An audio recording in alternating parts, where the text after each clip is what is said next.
फरीदाबाद में एसीयूपी कारकुन जफर अली सोलंकी, शाहिर साबिर, सैदपुरी, नदीम सिंधी, साहिब मरफाणी, मोहम्मद सिद्दीक चांडियो, वहीद चांडियो, जस्कम अगवान, वजीर अली सोलंकी, अनमोल रियाज़ अली सिंधी ऐं ॿियनि जी अॻुवाणी में शंडल मोरी स्टाफ ते एहतिजाजी मुज़ाहिरो करे पुलिस ऐं बदामनी ख़िलाफ़ सख़्त नारेबाज़ी कई वई। हिननि मीडिया सां ॻाल्हाईंदे चयो त हिकु मेहर हल्के अंदरि बदामनी उरूज ते आहे। शहरी तोड़े कारोबारी माण्हू ॾींहुं ॾिठे जो सरियाम फुरिजी खसिजी रहिया आहिनि। ॾोह वापसि कराइण बदिरां पुलिस पुरअमन एहतिजाज कंदड़ मथां एसीयूपी ज़िले सदर सिकंदर सोडर, शहरी इताद मेहर जी चेयरमैन नियाज़ अली बुरड़ो समेत 6 सहाफ़ियुनि मथां केस दाख़िल करे हैरासमेंट करे रही आहे, जेको अमल सरासर ग़लति आहे। हिननि IG Sindh, DIG Hyderabad, DG ranger Sindh ऐं ॿियनि बाला अफ़ीसरनि खां नोटिस वठी दाख़िल कयल कूड़ा केस ख़तमु करे मेहर हल्के में अमन अमान क़ाइमु कयो वञे।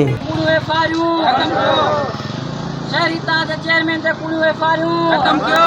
फुरू धाड़ा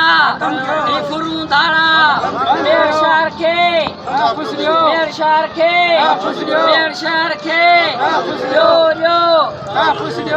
यो फुरू धाड़ा बंद कयो। पुलिस गर्दी बंद कयो, पुलिस गर्दी बंद कयो, दादागिरी बंद कयो। मेयर शहर खे फरीदाबाद के